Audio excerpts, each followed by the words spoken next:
And then remember also that I squared equals just -1. So those are the two things you definitely want to know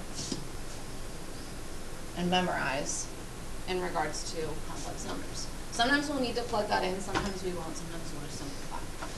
So the first set of problems asks us to add or subtract complex numbers. So you're literally going to add the like terms. So you will combine the real parts, which are the numbers without I. You'll combine the imaginary parts, or the numbers with I, and then you'll simplify and write your final answer as a plus bi. So it's almost like you can imagine it's an x instead of an I, and how you would perform those operations. So the first one has a plus in between the two parentheses. So you're adding the two things. Technically, you could distribute a +1, right? Like if there were a 1 in here, but that wouldn't change anything. So the parentheses right here actually kind of just fall off. You can leave the plus the -2. But nothing really changes. The parentheses are irrelevant. And then you just combine your like terms. So we have 5 plus a -2, which would get me 3. We have 7i plus 6i, which would get me plus a 13i. And then make sure your answer is in the form a plus bi, which it is, when you're done. Now just really quickly, let me scroll down to the bottom set, because this is something that some of you will screw up on your next quiz.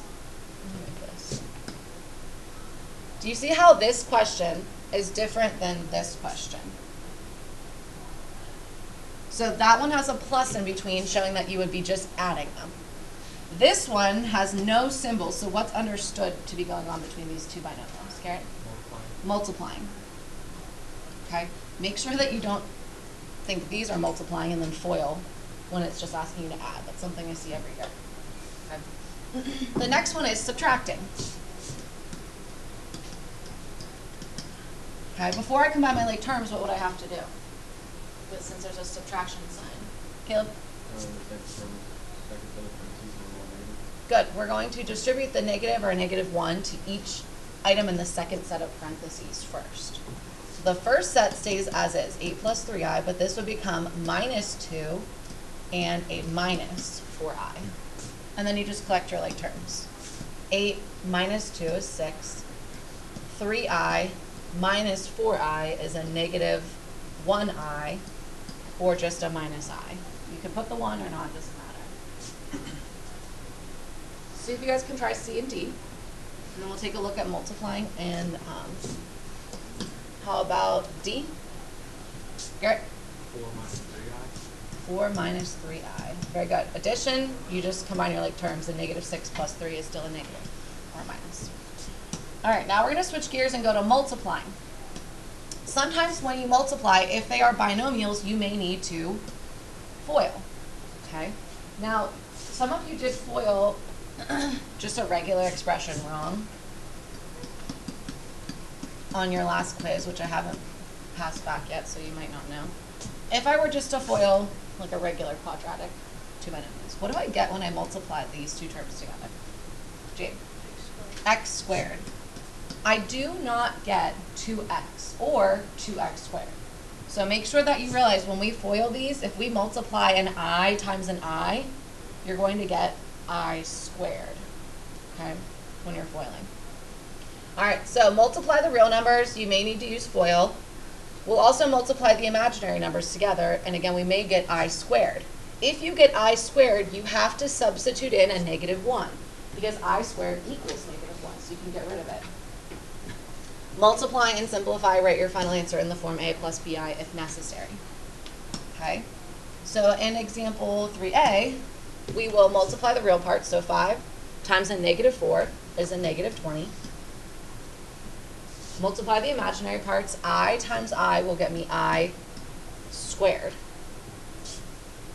And then because we know that I squared equals a -1, I can take a -1 and substitute it in for I squared. You're not substituting it in for I, okay? You're not squaring the -1. You're just getting rid of the I squared. You're replacing it with a -1. So we have -20 times a -1, which will get me a +20. So when you have an I squared, it just changes the sign. from a negative to a positive or from a positive to a negative. Now the next one we have binomials. So this one we will need to FOIL. So we'll multiply the first two terms together. 2 times a negative 3 is a negative 6. The outer terms, 2 times 5i is a positive 10i. Then we'll do our inner terms, which will get me 3 times negative 3 will be a negative 9i. And 3i times 5i, this is where some people will put 15i. It should be 15i squared.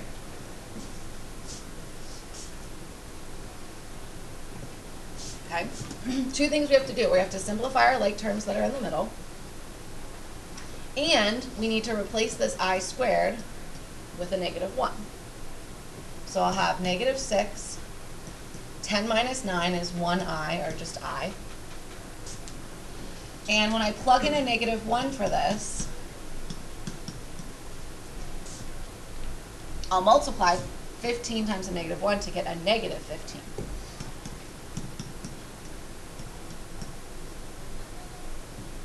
Or minus 15. And then I would combine my like terms, the 2 numbers, the real parts. Negative 6 minus 15 will get me a negative 21 plus I. So a lot of students will FOIL it correctly, but then somehow along the line they will make a mistake. Now for those of you that realize what's going to happen, every time you plug in a negative 1, all it does is it changes the sign to the opposite, and then you combine your like terms. You can skip a couple lines of work, but just be careful.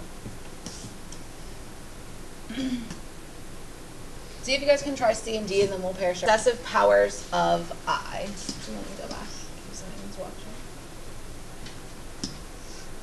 And I want to add in, above I to the first, let's add in I to the 0 power.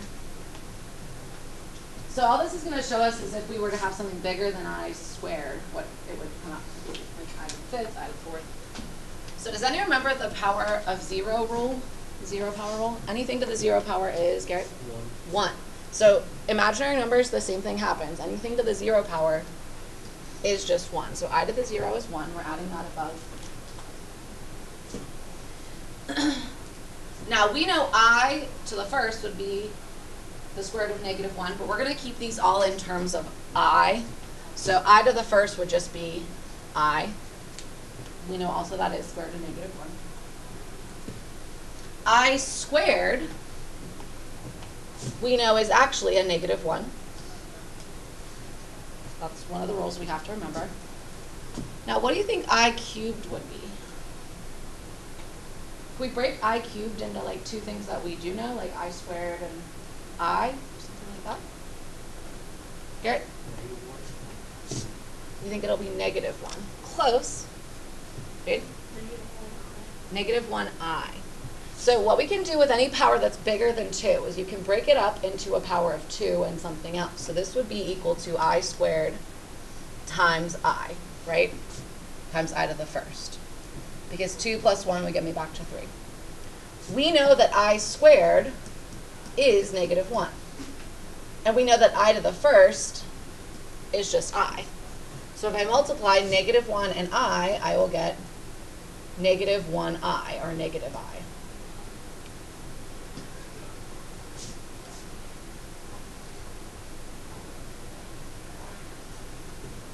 Okay, we'll continue to do this for some of the other powers, and then we'll see if we notice a pattern.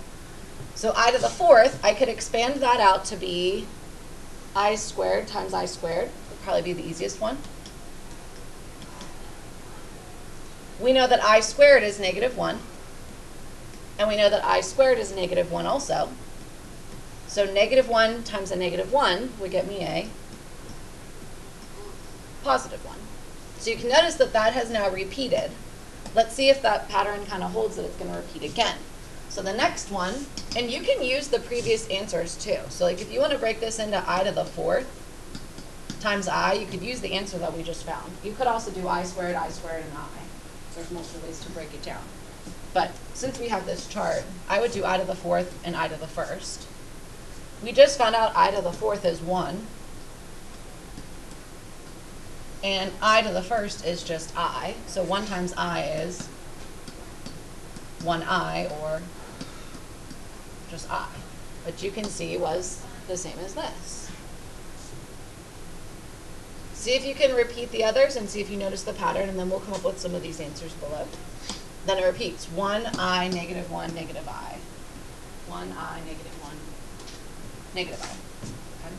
So when you have these bigger powers, there's a couple things you can do. You can actually divide the exponent by 4, which would reset you back to the beginning start of the cycle. Okay.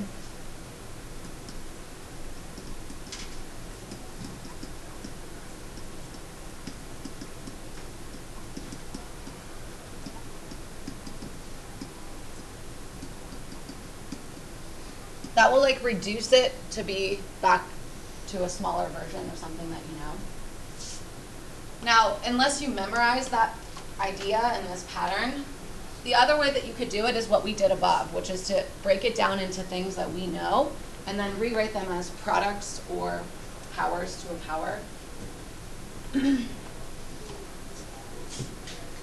Personally, I prefer just to break it down. So like, I would break this down into be I squared I know is negative 1. So I'm thinking, how can I get to be I to the 13th? Well, I could break it into multiple things, like I squared times I squared times I squared. Or, do you guys remember the power rule, which says a power to a power you would multiply? So to get to be 13, 2 times nothing gets me 13. But 2 times 6 will get me 12, which is really close. And then I would just have to multiply that by another I, because this would get me I to the 12th. This would get me I to the 1st, which would be I to the 13th. This is just using your exponent rules from Algebra 1. So I squared is negative 1. And then any negative raised to an even power is always going to become positive. So it's like negative 1 times negative 1 6 times, which will get me a positive 1. Times I, which will get me I. I do just want to let you know, these are like challenge problems. You're not going to have these on your quiz or test, but I like to show a couple of them. You will see an I cubed on your homework. But for the next one, how could I break this I to the 11th down? And there's many ways to do it. I'm just showing you one of them. Garrett? I squared times 5. To the 5th power. And that'll get me I to the 10th. Times I.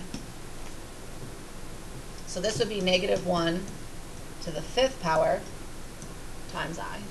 Anytime you raise a negative to an odd power, it's going to remain negative. So this would be a negative 1 times I, which would get me a negative 1I. Okay, we're going to skip the other two. You're not going to see anything that big. We're actually getting a little short on time. Let's look at, let's do F and maybe G. Okay, now what makes these a little bit different is that we do have addition or multiplication and squaring. So for this one, you actually could just go up to your chart and find out I to the 6th was negative 1. I to the 3rd was also, was negative I.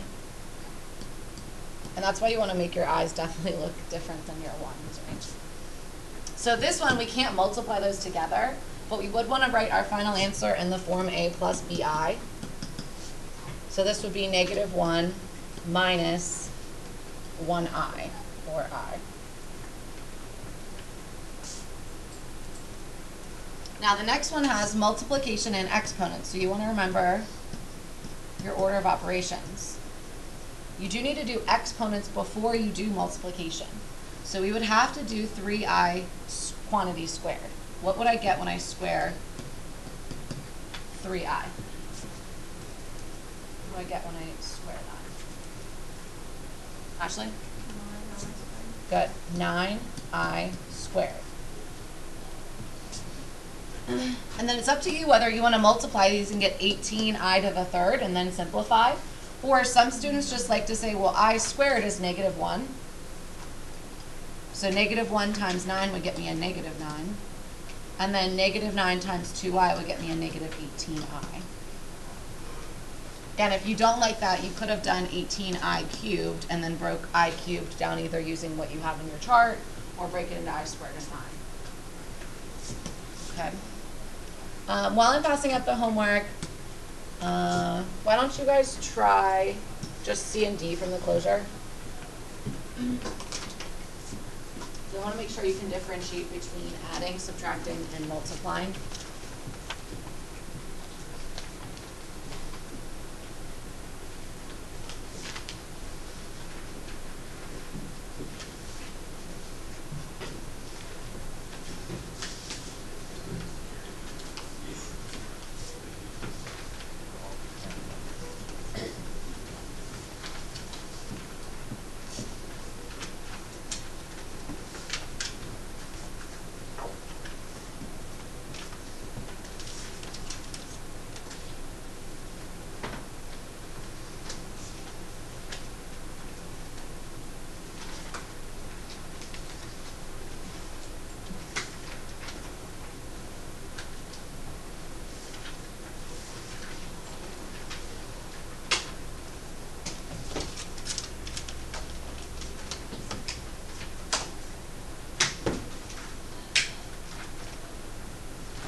Get an answer for C yet?